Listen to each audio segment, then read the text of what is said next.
Hey, everybody. Thanks for coming out tonight to Trails and Ales.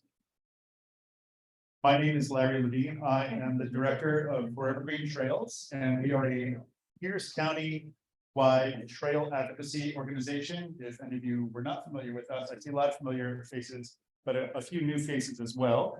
And so I wanted to thank you all for coming down. Presenting with me tonight is Jeremy Metzler, the Public Works Director for the City of Edgewood. And while I want to, of course, thank all of the members, the organizations, the local governments, the nonprofits, and also the many members who support Forever Green Trails. I can't list all their names. I did want to give a special thank you to Parametrics, the sponsor of tonight's event, and of course our hosts at Acorn Brewing in Edgewood here. We are, for those of you online joining us virtually, we are in the swirl room, I guess, of Acorn Room. Oh, swirl stand, okay.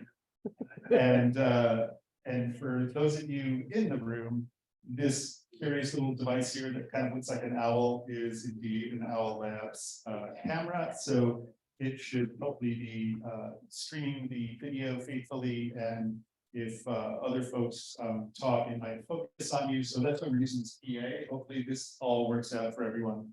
I don't think we're planning any karaoke tonight. No, okay. If you were here for karaoke, sorry. Yeah. Maybe as a fundraiser, you could pay us to stop singing and we could build a bunch of trails. Yeah, there you go. There's always that. So just a little bit of housekeeping, if you will, for this evening. If folks joining us, there's a virtual beers report in here. Those of you on Zoom, please keep your cameras and mics muted. We will have time for questions and answers later. But we're gonna just do a presentation with some project info and an announcement of a launch of a fund drive that we're doing for this project. And then we'll have, of course, the Q&A time, and then just a few closing announcements, some exciting related announcements that sort of fell in our lap because we weren't busy enough, but it's an exciting opportunity this Saturday. So with that, why don't we just begin? I wanted to just note here that on this this cover slide, if you will, that this is a section of the Interurban Trail that's currently developed and has been for a number of years. We're looking, it's almost like we're standing at the trailhead at 114th Avenue East, and that's just north of Jovita Boulevard. This is the beginning section of the trail that currently exists. Much of what we'll be talking about tonight is the section of trail, of course, that doesn't exist that we'll be developing, and that would be relative to this picture behind us. So behind us is, and so if you go to the trailhead today, you'll see what the corridor did look like in the past for a number of years after the historic rail line was discontinued its service. But we're going to make the new section of the trail as nice, or even nicer, because it's such a special area, as you'll see, that this trail is going to go through. So the design and the pavement that you're seeing is kind of recalling that history as an electric rail line. It's sort of a motif of two rails and a third electrified rail.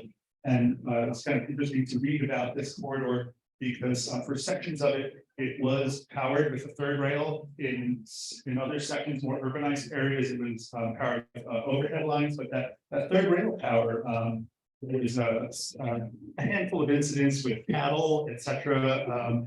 It posed some challenges, so that's the motif that you're seeing, and so because I mentioned a little bit about the history, we just want to just continue highlighting that, just because it's a really special part of the story of the whole corridor and the trail. So the Puget Sound Electric Railway operated between Tacoma and Seattle from 1902 to 1928, and it ran from downtown Tacoma along Pacific and Puyallup Avenues, part of what's today's highway SR 99, and then along today's SR 167 corridor. Though instead of running around the ridge that we're all on top of now, the rail line used a tunnel and went right through the corner of the ridge, right where West Valley Highway and Jovita Boulevard are, right in that corner of that, and Stewart's Bluff. yeah, Stewart's Bluff, but don't go looking for the tunnel because it was decommissioned many years ago, I think in the 80s. Yeah. So, maybe there'll be some opportunities for some storytelling, I think, along the way, as the trails developed and the signage, etc. So from that point, it ran north through a combination of dedicated right-of-way and surface streets toward Pioneer Square in Seattle, where it terminated at Occidental and Yesler Way in front of the Interurban building in which a ticketing office operated, and where interchanges with other electric railroads and streetcar lines could be accessed, allowing for travel as far north as Renton. There's actually an Interurban Trail North section in Renton, which our friends at Leaf Line Trails Coalition wouldn't want us to forget about. We're making fantastic progress on this southern section. So this 38-mile rail line spurred growth, the growth of the many communities and settlements along its length, really resulting in many of the cities that we see today. Some, like Milton, incorporated in the early 1900s, though others didn't until much later, like Algona in 1955 and Edgewood in 1996.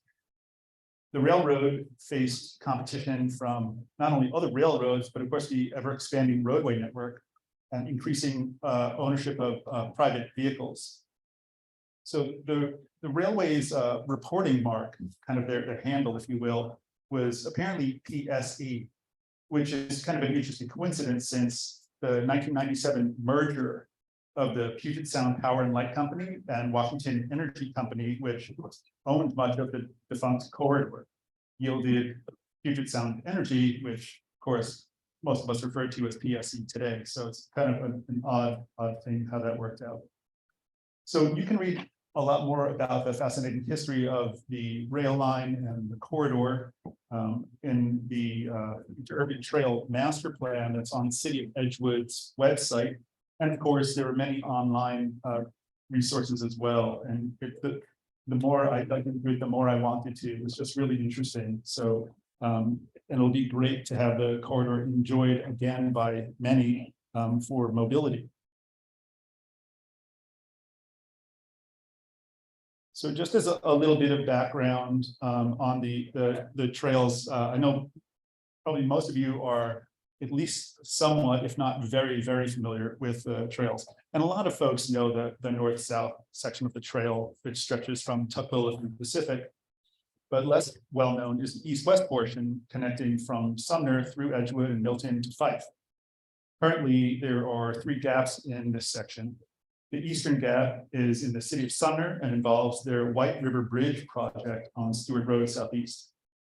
The western gap in the city of Milton is from approximately Military Road to South 380th Street. And our focus tonight was largely going to be on Edgewood's project right in the middle. However, since significant progress is being made on all 3 of these projects, I just wanted to take a minute to give you a brief update on those other 2.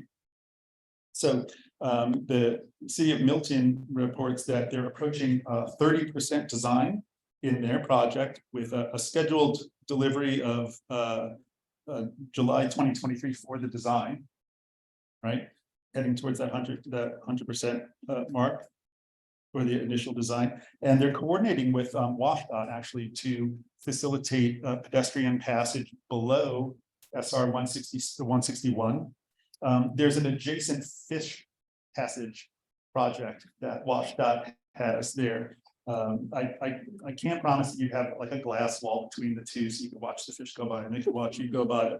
Those will be kind of co-located. And so that's why this coordination with WashDOT is a really important part of their project. And they expect to advertised to go to engineering design of the project later this year, is my understanding.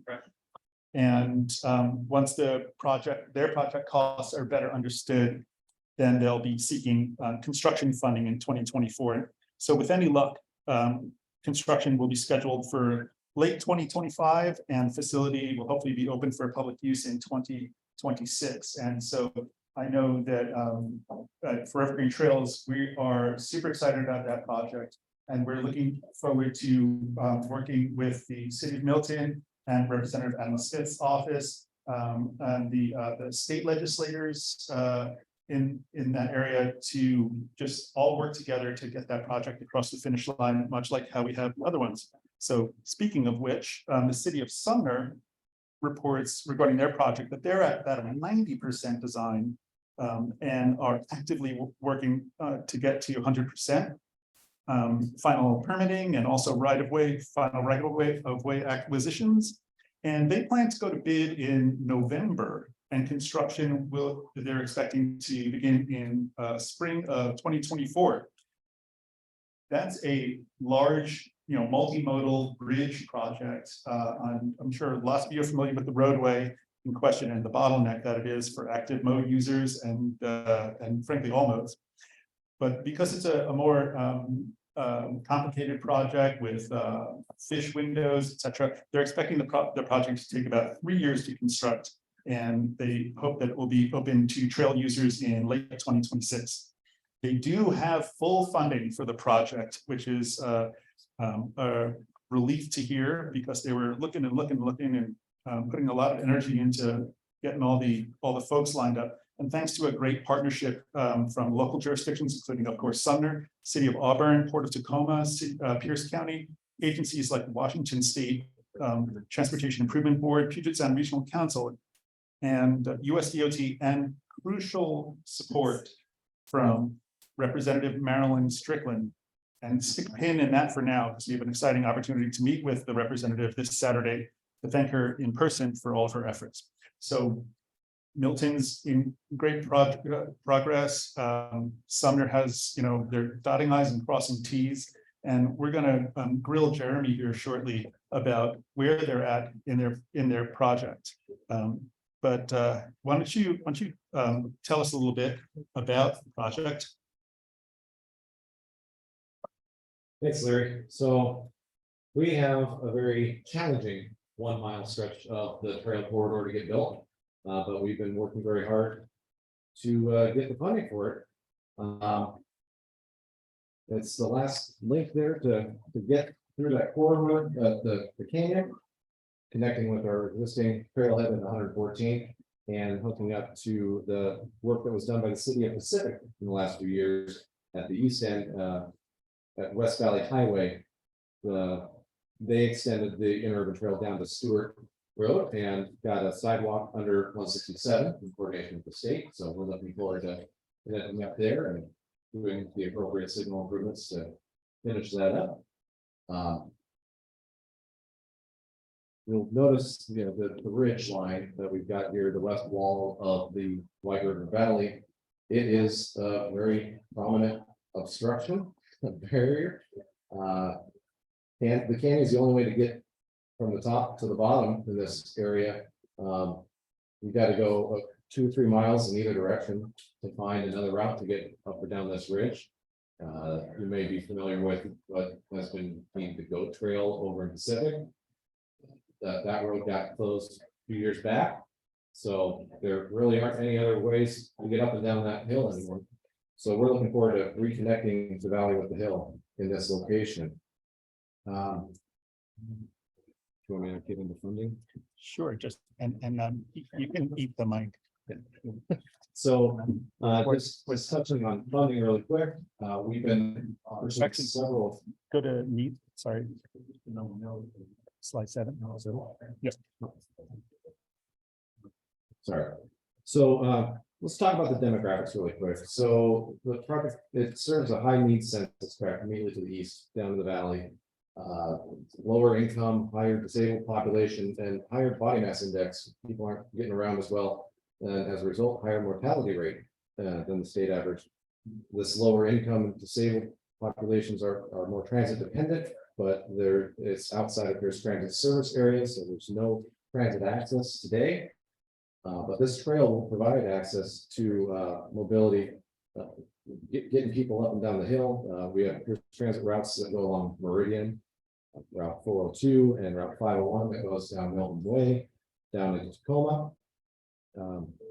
And both routes connect up into Federal Way at the Federal Way Transit Center. So just a really exciting opportunity to get folks connected to those other routes. As far as safety, you can see in the heat map there on the left, not a lot of activity going through that canyon right now. It's just not a good place to walk, let alone bike. But there's high car speeds. It's a 35-mile-an-hour road where people are often going 50. We get trucks going up the road, even though it's not a truck route. All kinds of issues that are very unwelcoming for active mode users.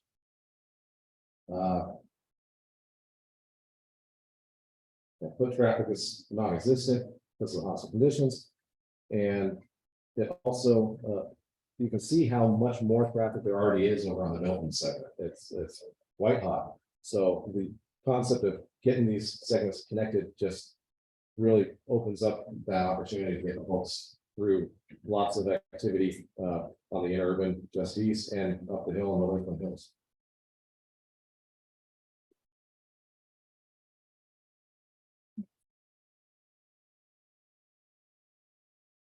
So as far as the need, this is the final piece of the city's trail master plan, the interurban trail master plan, and the highest priority as far as parks projects at this time for our council. So we've got it listed in all of our local comprehensive plans. Been working to get this built together with Milton. Our first segment was a joint effort, goes across the city limits there, and it's one of the last gaps. So with all the work being done by Milton and Sumner, we're excited to be part of the conversation and get that whole path completed. And the reason why it says since 2005, when I looked back in Forever Green Trails records, that's how long our organization has been working on a partnership. So we've been really coordinating with cities from Tukwila all the way down and east-west to get this project to happen. And I'd love to see it done before 2 decades were out, but here we are. At least we'll kind of have that. Maybe maybe you could join us in this room. It's almost 21, but it's just that's sometimes the kind of coordination and effort that's needed for regional trails. And folks who are involved in in the development of the Foothills Trail, you know what I'm talking about. It takes a long time and a lot of vision and constant communication, coordination. So sometimes I describe a lot of my job as I herd cats. Sometimes it's the cats of local jurisdictions. Sometimes it's advocacy, advocates to help support and communicate with our elected officials to get them to provide the funding to support these projects. So in terms of trail linkages, so this is kind of an interesting thing that as I was looking at this, that we're starting to see things come together. If you looked at how Pierce County compares to other similar counties, we're pretty far behind in terms of our trail network. For a long time, we didn't have this things set up like our park impact fees and the revenues and the planning and the coordination. Things like Forever Green Trails, kind of a coordinating forum to help get things done. But now things are really starting to move, and we're starting to see a network come together. So as you can see, it's really kind of a riot of color from all the trails involved. And this project, along with the Tacoma-Seattle Trail in yellow, there are ones that we're expecting to see in the next couple of years. We're actually going to get some improvements on that Sumner Link Trail. There's a project called the Friar Ave Shared Use Ave. Look forward to that little section that's kind of missing from there. So there's a lot coming together, and it seems to me like this is almost a it's almost a heart shape that we're getting here. And it's sort of a neat thing because it's really going to be the heart of our regional trail network.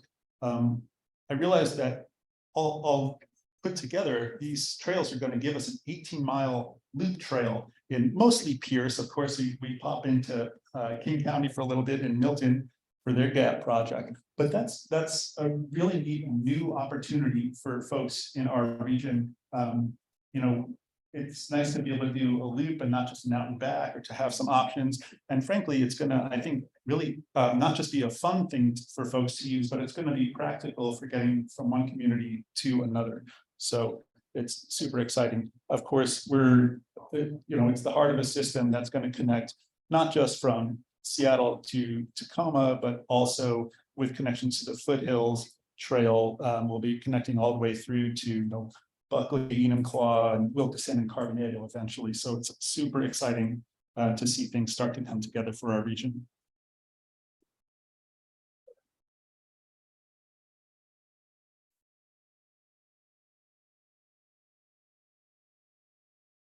So in terms of our project design, we're gonna, Jeremy, I think you mentioned that we're gonna probably have 3 stream crossings. Is that correct? At least 2. At least 2. But the exact alignment design of these will be determined after the sites are assessed in detail. And at some points along the project area, the trail is going to be, in very close proximity to Jovita Boulevard, right? It's the canyon is essentially the only way to go. However, we're going to, maintain separation from the roadway as much as possible, likely a complete barrier and a bit of a buffer for additional separation. The exact design of that barrier has yet to be determined, but you'll see kind of like an artist rendering in a few slides. And there's also, they're looking at trying to minimize the grade as much as possible, to a maximum of about 5%. Shooting for 5, but up to 8. It's what you can do. The topography we've been given. So actually, I'll hand it over to you for the next slide. So what we've got on the screen right now are a couple of draft cross sections that were prepared back when the master plan was put together. We're looking to have a 12-foot minimum wide paved surface with some gravel shoulders. And for those crossings, looking at least a 14-foot width rail to rail. So making sure we have a nice, comfortable surface for everybody to enjoy. The bridge treads will be accommodating for standard national railing heights. Going to be very focused on safety. At the same time, we're going to look at opportunities to do some combination of wood and steel that could emulate that early 1900s trestle style. And we tried to pay homage to the origin of the corridor. So funding, not going to be cheap, but based on some preliminary planning level estimates, getting through design and construction, we're looking at in the neighborhood of 7.2, roughing up $7.5 million. But we all know that costs are not staying where they're at today. And so we're always looking for funding opportunities. That being said, we have secured $6 million in grant funding and various sources for this project to date. We are in the process of negotiating a contract with a design firm right now and getting ready for federal funds to be allocated for our design phase here by the end of June. And if you notice the highlights there on that slide, I'll be referring to that in just a little bit to talk about a fund drive that we'll be doing in support of this project. So just sort of kind of summing up some, thinking about sustainability in a very broad way. The project is just so important because it helps us, address this humongous topographical obstacle for active mobility. There are apparently going to be also opportunities to reduce toxic runoff from cars with the project, some aspects of the project. We're linking population centers. It's essentially a 2-county project, even though this chunk of it is all within Pierce County. And it's going to help provide multimodal access for longer trips through transit.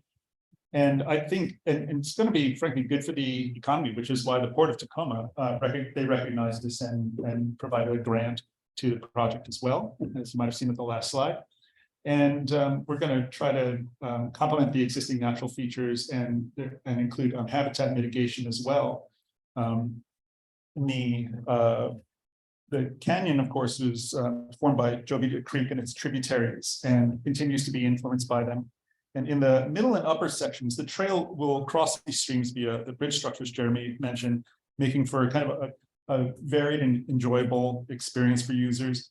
Compared to the narrow and steeper upper canyon, however, the lower portion of the project has fewer spatial constraints, but is really equally as appealing and should likely provide opportunities for interpretive signage about the corridor and the importance of Jovita Creek, which provides habitat for chum and coho salmon, steelhead, sea run cutthroat, and resident trout. So as such, direct access to the creek will not be provided to protect the stream banks and habitat.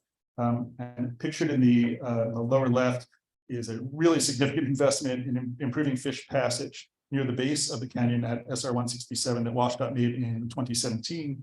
And the City of Edgewood is really committed to being partners in protecting this habitat.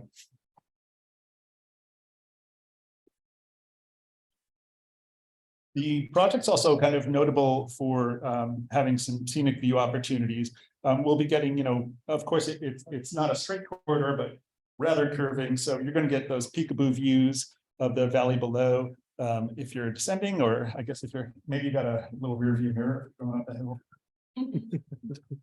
So this is that rendering the illustration kind of showing an artist's conception of a trail adjacent to but separated from the roadway, as I'm sure everyone will appreciate. I do know a few intrepid folks who bike there occasionally, and they're really looking forward to having a separated path there.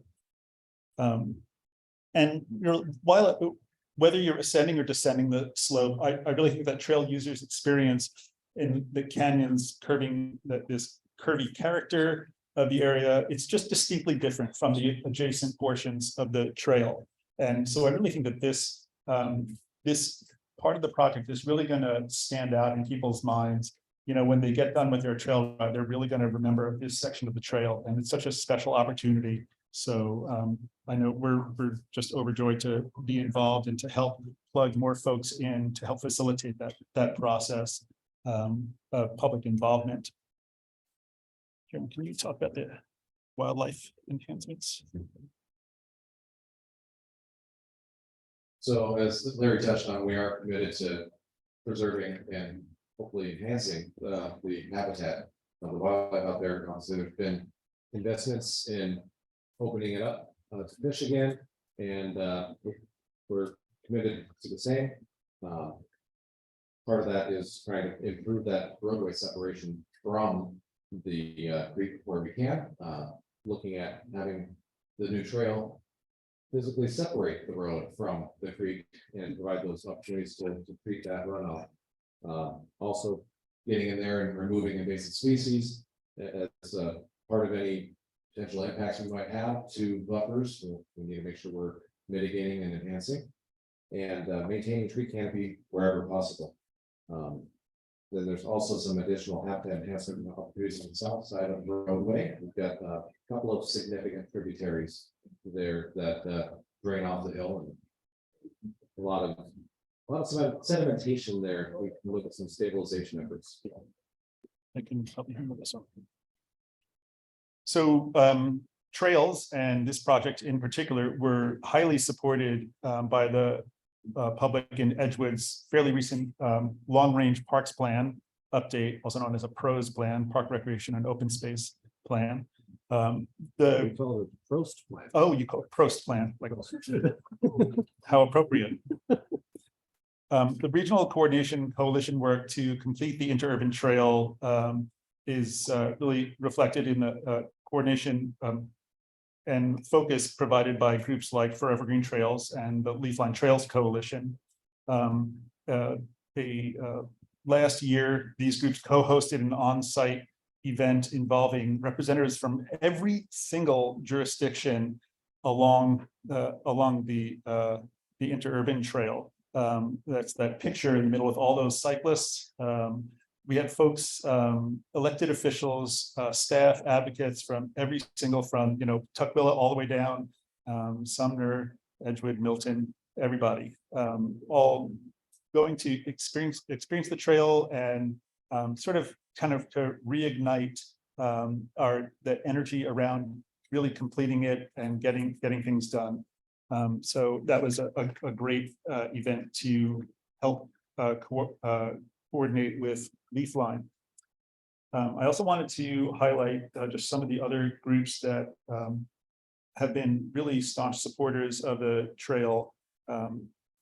We've had letters of support for the several grant applications that it took to fund this project, from organizations like Black Girls Do Bike, Foothills Rails to Trails Coalition, the Tacoma Washington Bike Club, Black Girls Run, as well as lots of several individuals who've written in to help support the project, and of course the neighboring cities of Sumner and Milton and Fife as well. So we thank everyone for their support, and that's largely we can take some questions now if you have about the project, and then I'll talk about a little bit more about the funds drive and that special opportunity with Congresswoman Strickland. So if folks in the room have questions, let me know, and you can raise your hand and we'll get you the mic so that folks can hear you, and maybe the owl will focus on you. So just raise your hand if you have any questions. Okay, got one over here from a young gentleman. We might need you to lean forward so you don't feedback. Yeah, it looks like this trail doesn't follow the traditional route like the early plans anticipated, like recreating the tunnel. Looks like it's going down next to the road. The other thing that always interested me was Puget Sound Energy has a power line right away, and it's like a jungle. And if they ever had to go in and fix their power lines, it would be quite a mess. It looks like that might be an opportunity to have walking trails. Puget Sound Energy encouraged to put her out there. Any reaction there, Jerry? Yeah, so we are intending to follow the original alignment, the old rail right of way to the top of the canyon. And that does follow those power lines, but then the power lines kind of go off on a tangent and go up and over the bridge. But we're going to go into the canyon following the original railway right of way, but try to transition down to the road elevation by the time we get down to the bottom. And so what that does is it gets us connected. As Pacific has taken the opportunity to go down to Stewart Road, we felt it was most appropriate to get to that point and finish the connection. But there is certainly future opportunities for doing a spur up to the point to have a nice lookout or something like that. But given the scope of work that we have to get this connection done, we didn't see it being a good opportunity at this moment. But rest assured, the city does own that whole right away. And Forever Green Trails is also fostering a relationship with Puget Sound Energy, because frankly, as a regional landowner, they're a really important potential partner for providing spaces for active recreation and mobility as well. So it's an important relationship for us to foster, not just for this project potentially, but for several others. And of course, that's that kind of relationship is what was needed for the long stretch, the north-south stretch, right? And also, frankly, why that a large portion of that stretch was in really poor shape for quite a while, because the easement had expired. So King County couldn't make improvements on that section, but that has been remedied, and hopefully folks have noticed that has largely been repaved, resurfaced, and it's not a the wheel trapping, pulse racing kind of experience anymore. So appreciate the question. I guess I'm gonna give Jeremy the softball of softballs here. So just tell us where we are in the city's process regarding the project, and what are the next steps, and kind of as a part two, or how can folks stay involved and informed in the process? Yeah, so as I mentioned, we're getting close to having our federal funding obligated for the design phase. And so as we get that authorization, we'll be executing a contract with the design consultants and starting that process. We do have a page going up on our website. It's not quite there yet, but we will have a page going up on our website once we have that design contract underway, and we will have a public outreach and education campaign that goes along with that through that process. As far as immediate next steps, though, I think I want to touch on the next slide. Sure. So the PowerPoint is launching too many years. I guess we're in the home stretch. So on that funding slide, there were two lines that were highlighted yellow, right? There was the $3 million Washington Wildlife and Recreation Program funding. That's a grant that the city applied for, and they contracted with Forever Green Trail to help them do the presentation for that. And I think we did pretty well. I think so. Yeah, I think so. So we Number ranked, yeah, we were ranked number 2 in a statewide competition. So that's pretty good. It's a nice feather in our cap, and helping to bring home $3 million in trail funding from just that one grant for the city of Edgewood. Asterisk, and here's the asterisk, as part of the budget proposal in that grant application, we said that we would do a public-private fund drive. And now it is time for us to make good on that public-private fund drive. And that's a special role that an organization like Forever Green Trails can provide for local governments and park districts, and basically any land manager looking to develop a trail that will be essentially in public ownership. We can't do this. We can't do fund drives for your private trail on your property, but for public access trails we can.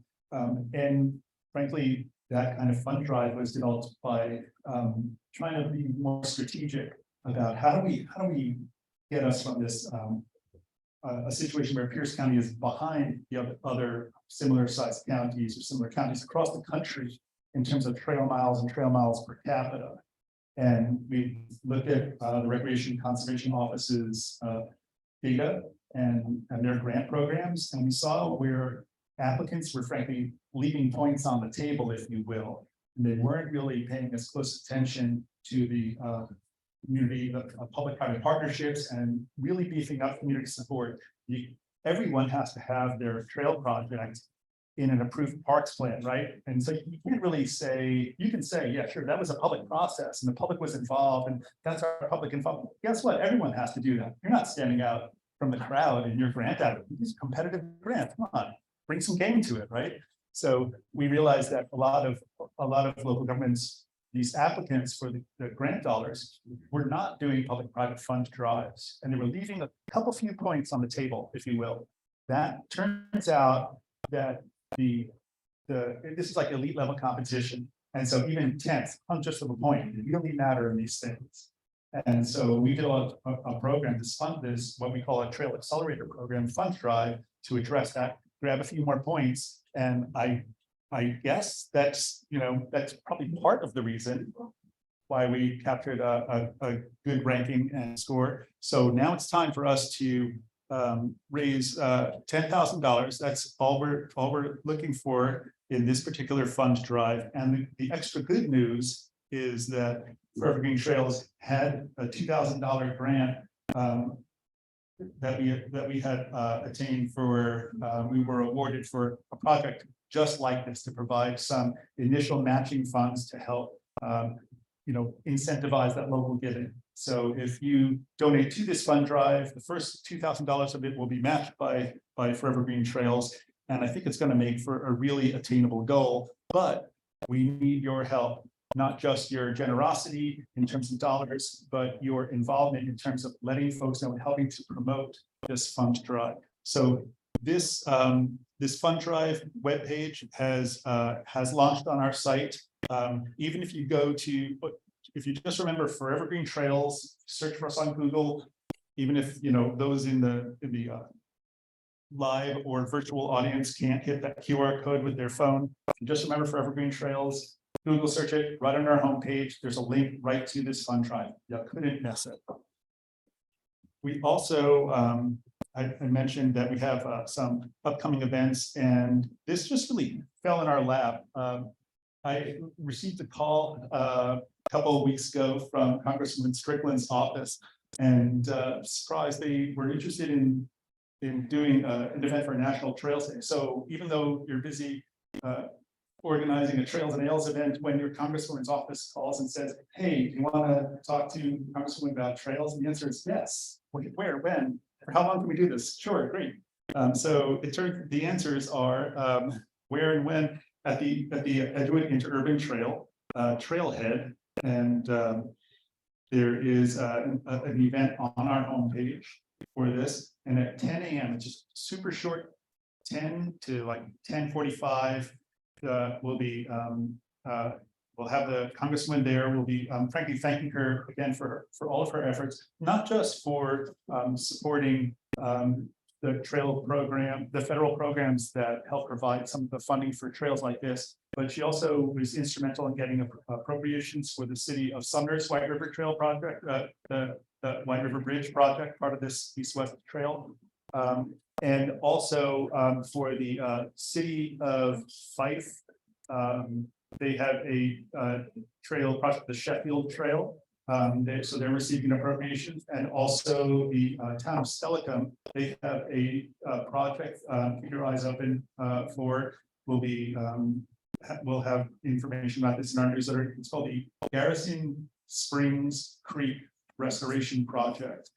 If you're familiar with Chambers Creek Road, there's an abandoned industrial site there, a bit of an eyesore. Well, it turns out that underneath that industrial site is a culverted Garrison Springs Creek, and this project is going to daylight that, and there will be walking paths on site. So a really neat project, and the congressman also supported that and got that funding all the way through, not just her house, but the protected, communicated with her colleagues in the Senate and protect that all the way through. So that project also will have appropriations funding. So for all of those reasons and a few more that I haven't mentioned, at our last Trails Conference last autumn, we gave Congressman Strickland a trail award, which was accepted on behalf of a couple of staff members who were able to attend. It's my pleasure to be able to provide her with that trail award in person and thank her in person. So I hope you'll join us again, 10 a.m. this Saturday at the Edgewood Interurban Trailhead at 114th. And in case you are wondering, it is also the same day as the Ranger to Ruston event. And so I will be after thanking the congresswoman, I'll be heading down there downtown to volunteer and help that fine organization, and they're great events because they put a lot into trails. They were another funder for this project. In the future, just look forward for Pierce County Trails Day. That's an event we organize every year. We basically recruit hosts. It could be you and your friend. It could be an organization that you're part of. It could be a public agency, local government, faith group, community group, you name it. Any event you want to host that's free, open to the public, either on Trails Day, Saturday, July 29th, or the day before, or the day after, because it's flexible like that. Any event that's free and open to the public that involves active recreation or stewardship. Is there a trail, park, or natural area that you think needs a little cleaning up? Maybe we could put something together with your local government, or just let them know, get permission, and we can set something up. We promote all those events, kind of package them together as Pierce County Trails Day, promote them all. So we've had biking events, hiking events, bird watching, plant walks, skateboard events, scavenger hunts. We haven't had a paddle event yet. So anyone, you do any paddling, boating, that's a trail too. Anything, think very broadly about trails, even historic walking tours, that's a trail. that route as a trail. So you can find out more information about Pierce County Trails Day and sign up as a host on our website. And of course, I'd be remiss if I didn't mention Pierce County Trails Conference and do a little save the date for in September for that event as well. And I don't know if there are any other questions about the project before we close. Okay, we do another. Come on down. Thanks. So I apologize. I stepped out for a moment, so No this problem. was covered. But is the larger grant money contingent on us meeting the $10,000 local fundraising? Sort of.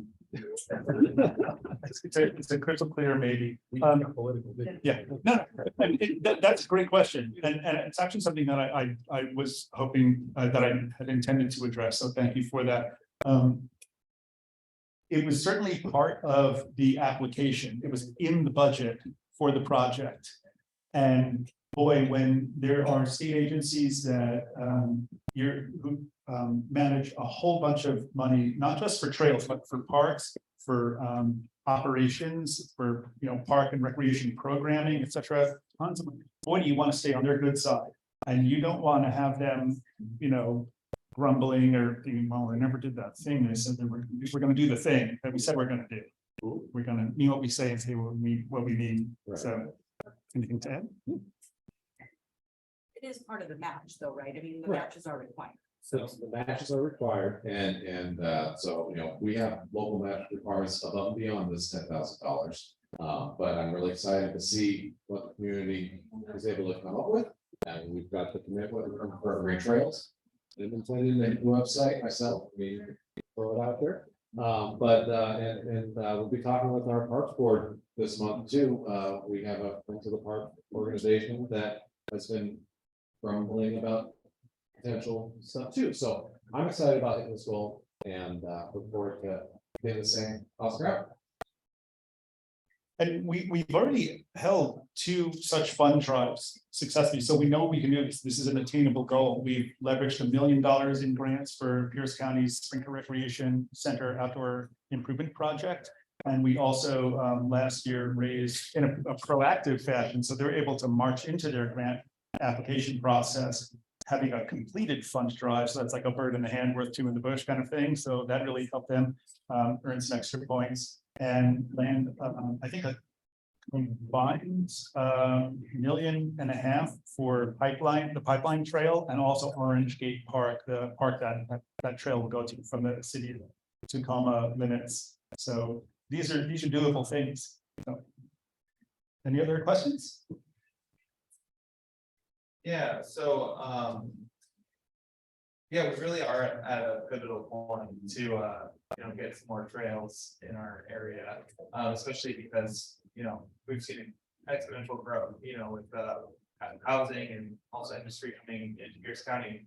My main question is, do you think there's much room for any kind of legislation or some kind of legal implication to, as businesses come down and as transit comes down, how wetland mitigation, and if you're gonna go through a wetland here, you have to build one over here. Do you think there's much maybe room to think big picture to advocate for a trail mitigation, something like that? It's incredible timing that you asked that question, because just in this last legislative session, one of our the pieces of legislation that we were supporting passed, and that was to specifically include trails as allowable uses of transportation impact fees. So that was in this gray area limbo, and it wasn't called out specifically. And so thankfully, some legislators stepped up to address that specific issue. And so now going forward, we'll have that opportunity. And so it's just important to have a number of funding sources, just like a whole quiver of opportunities. So you're not relying just on one thing. If you're just relying on grants and you miss the grant, you didn't get it, or competition is doing something much better to help. Yeah. Not all funding eggs in one basket. So, And then I've got one more question. So oftentimes trails are kind of linked to, like maybe more illicit activity, and with people maybe who don't use them as much and kind of, community members who maybe view them as kind of like a gateway for, crime and things like that happen. As a trail advocacy group, what's something that we could be kind of like, is there statistics that we could like be more, kind of like forthcoming with about that kind of thing, like, no, actually they do help, and it might look like there's more people like maybe using them for other things, but in reality, it does improve property value, it improves quality of life, things like that. that's also an excellent question, and it's something that we do have to wrestle with a lot.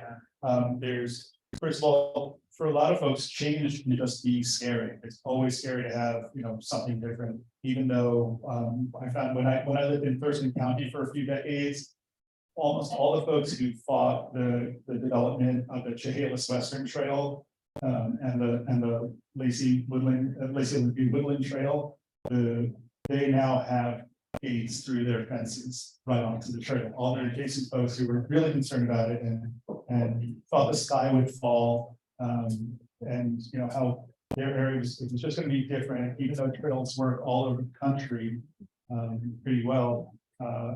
That for some reason it's going to be the end of livability in there. I'm not saying that there aren't things to look out for, but frankly, having public access and many eyes on the trail often, if there's basically an abandoned corridor that's not being actively used by the public, it can be a bit of a magnet for various activities, and some are pretty undesirable activities. So sometimes, like we found that out in Swan Creek Park when those mountain bike trails were developed, and some positive behaviors being displaced and negative behaviors. No trail has ever created homelessness, I believe. I think that but it can make homelessness visible to folks, and I think that's what kind of bugs them. And there are the underlying root causes of homelessness are things that we need to address as a society. And it unfortunately sometimes gets put on the shoulders of trails, like you're going to victim. It's it's going to be like barbarians of the gate. And it's understandable that folks are concerned about that, but it's also good to have honest conversations about that. And that's a topic that I wanted us to cover at our Trails Conference, because it's one of the #1 concerns that I hear from folks, besides just like, I feel I'm going to lose my privacy, to that's fairly benign, like, will it increase crime, etc. So I think that there is data regarding that. There's certainly data showing that trails increase property values. But the crime thing, and that is something I think we could present data on, and there are national organizations that already have that kind of information. But you always want to make sure that you're getting the context right, and you're acknowledging people's fears, but addressing them as in realistic ways as much as you can. And there'll be folks who you can never ever convince in a million years. You don't necessarily worry about those folks, but you kind of work with material you can work with. Larry, the answer to that question. I don't have the study in front of me, and I can't cite the specifics, but the Tacoma-Seattle trail, there was an extensive study done on the health impacts of that trail. And you could get that information online, and maybe there even identify where that would be available online. But yeah, there was an extensive study that talked about health impacts, and I think the property values as well. There's data out there that shows the positive impacts. Yeah, precisely what I wanted to know. Yeah, awesome. Yeah. I was just gonna say, Okay, the March initiative study. Okay. Was that the Tacoma to Tacoma study? Yeah, and if you cannot find that online, you can contact me, just info@greentrails.org, and I can get you that stuff. So So as someone that is actually going to be commuting from Edgewood to Auburn for work tomorrow. I am currently using the condemned and closed down 364 Plates Road that was shut down after the landslide a few years back.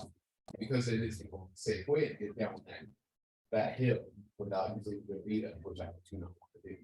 So I came here hoping to get more of a grasp on what the timeline actually looks like. I'm wearing a sweater that says will work for trails. I own a McLeod tool. Like I hope to sign up, keep breaking grounds. What are we looking at? Best case, worst case scenario for when all of this planning and environmental impact studies can happen and groundbreaking can actually take place? Great question. Sorry I didn't cover that earlier.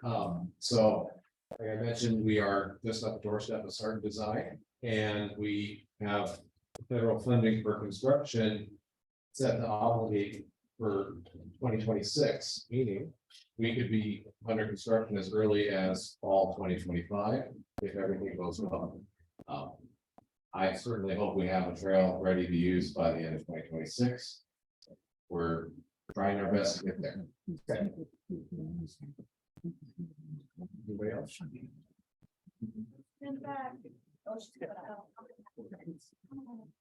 You gotta really eat the mic. What can community do as far as providing feedback as this is being defined for access point, accessibility, lighting, park walks? And great question. As we get our design consultant on board, we're gonna have that public outreach campaign getting kicked off, and we'll have as much information as we can pack on our website. cityofedgewood.org. Really close. Do you currently have an RFI or an RFP out? Can you say who you got? So we did advertise, and we are in the negotiation process right now. So until that's all settled, I can't make that public knowledge, but we are in the process. Any other final questions? Yeah, sure. Was wondering if looked at opening the tunnel, if there was a feasibility on that or a study. How much it would cost? So what I can say is my limited knowledge is when they decommissioned it, they imploded it. So it no longer exists for all intents and purposes. And so again, we'd love to take the opportunity at a future stage to go up there and run a spur up there, do something that pays homage to the history. But the reality of a tunnel ever being put back up there, not likely. Final questions? Going once, going twice. Okay. Well, I want to thank you all for coming out in person.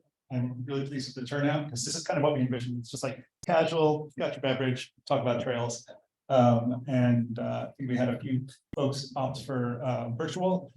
And I also, again, wanted to thank both Parametrics for hosting this event. So thank you so much for your support of the event.